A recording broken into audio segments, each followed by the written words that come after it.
ಕನ್ನಡ ವಾಹಿನಿಗೆ ಸ್ವಾಗತ. ಬಡ ಮತ್ತು ಮಧ್ಯಮ ವರ್ಗದವರಿಗೆ ಕಡಿಮೆ ದರದಲ್ಲಿ ಗುಣಮಟ್ಟದ ಆಹಾರ ಒದಗಿಸುವ ಕುರಿತು ಸಿದ್ದರಾಮಯ್ಯ ಅವರ ಆಡಳಿತದ ರಾಜ್ಯ ಸರ್ಕಾರ ರಾಜ್ಯದ ಪ್ರತಿಯೊಂದು ಜಿಲ್ಲೆ ತಾಲೂಕುಗಳಲ್ಲಿ ಸರ್ಕಾರದ ಮಹತ್ವಾಕಾಂಕ್ಷಿ ಯೋಜನೆ ಆಗಿರುವ ಇಂದಿರಾ ಕ್ಯಾಂಟೀನ್ ಪ್ರಾರಂಭ ಮಾಡಿದ್ದನ್ನ ನಾವೆಲ್ಲ ನೋಡಿದ್ದೇವೆ. ಆದರೆ ಹುಕ್ಕೇರಿ ತಾಲೂಕಿನ ಸಂಕೇಶ್ವರ ನಗರದಲ್ಲಿ ಬಡ ಜನರಿಗೆ ಅನುಕೂಲವಾಗಲಿ ಅಂತ ಇಂದಿರಾ ಕ್ಯಾಂಟೀನ್ ಯೋಜನೆ ತಂದಿದ್ದು, ಈ ಕ್ಯಾಂಟೀನ್ ಜನರಿಗೆ ಅನುಕೂಲಕರ ಸ್ಥಳದಲ್ಲಿ ನಿರ್ಮಾಣ ಆಗಬೇಕಾಗಿತ್ತು.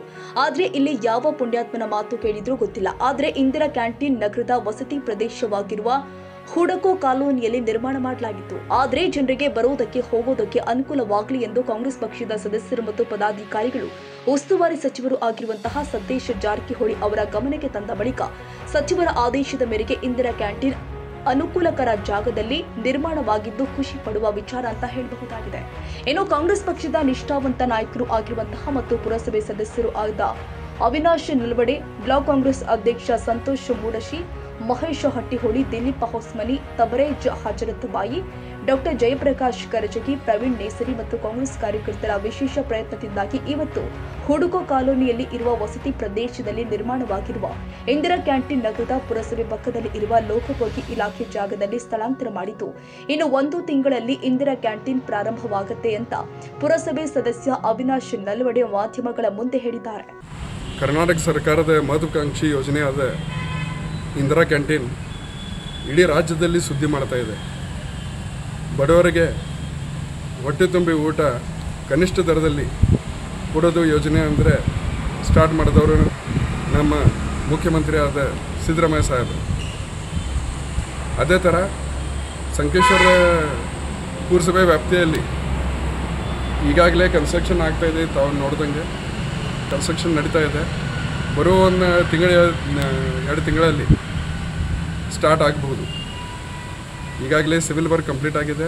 ಅದೇ ಥರ ಈಗ ಪ್ಲಂಬಿಂಗು, ಎಲೆಕ್ಟ್ರಿಫಿಕೇಷನ್ ವರ್ಕ್ ನಡೀತಾ ಇದ್ದು, ಇದು ನಮ್ಮ ವೀರರಾಣಿ ಕಿತ್ತೂರು ಚೆನ್ನಮ್ಮ ಮಾರುಕಟ್ಟೆ ಯಾರ್ಡಲ್ಲಿ ಸಮೀಪ ಇರುವ ಪುರಸಭೆ ಹಾಗೂ ಎಲ್ಲ ತೀರಾ ಬಡವರಿಗೆ ಅನುಕೂಲ ಆಗುವಂಥ ಯೋಜನೆ ಇದು. ಆದರೆ ಇದೇ ಕನಿಷ್ಠ ಒಂದು 8 ತಿಂಗಳ ಹಿಂದೆ ಏನಾಗ್ತದೆ ಹಿಂದೆ ಕಾರಣ ಏನು ಗೊತ್ತಿಲ್ಲ. ಬಟ್ ಇದೇ ಕ್ಯಾಂಟೀನ್ ಜಾಗವನ್ನು ಹುಡುಕೋ ಕಾಲೋನಿಯಲ್ಲಿ ಸೆಲೆಕ್ಟ್ ಮಾಡಿದ್ರು. ಅದು ಯಾರು ಮಾಡಿದ್ರು ಏನಾಗಿದ್ದು ನಮ್ಗೆ ಗೊತ್ತಿಲ್ಲ. ಆದರೆ ಯಾವಾಗ ನಮ್ಗೆ ಗೊತ್ತಾಯಿತು, ನಾವಾಗಲಿ ಆ ಥರ ನಂತರ ನಮ್ಮ ಅಧ್ಯಕ್ಷರು ಸಂತೋಷ್ ಮೂಡಶಿಯವರಾಗಲಿ, ದಿಲೀಪ್ ಹೊಸಮನಿ, ತಬರೇಜ್ ಹಜರತ್ಬಾಯಿ, ಮಹೇಶ್ ಹಟ್ಟಿಹೊಳಿ, ನಾವೆಲ್ಲರೂ ಕೂಡಿ ಆ ಕೆಲಸವನ್ನು ಹೋಗಿ ತಡೆ ಹಿಡಿದಿದ್ದು.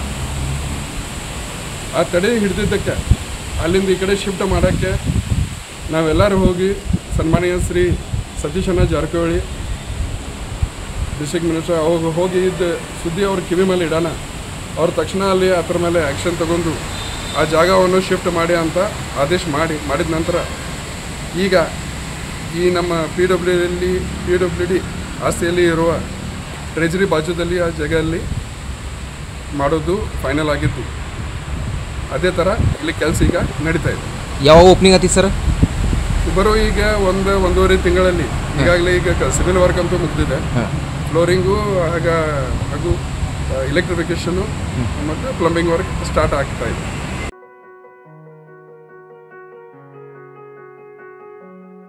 ತಾಜಾ ಸುದ್ದಿಗಾಗಿ MTV ನ್ಯೂಸ್ 24x7ಗೆ ಸಬ್ಸ್ಕ್ರೈಬ್ ಮಾಡಿ ಮತ್ತು ಬೆಲ್ ಐಕಾನ್ ಅನ್ನು ಒತ್ತಿ. ತಪ್ಪದೇ ಲಿಂಕ್ ಶೇರ್ ಮಾಡಿ.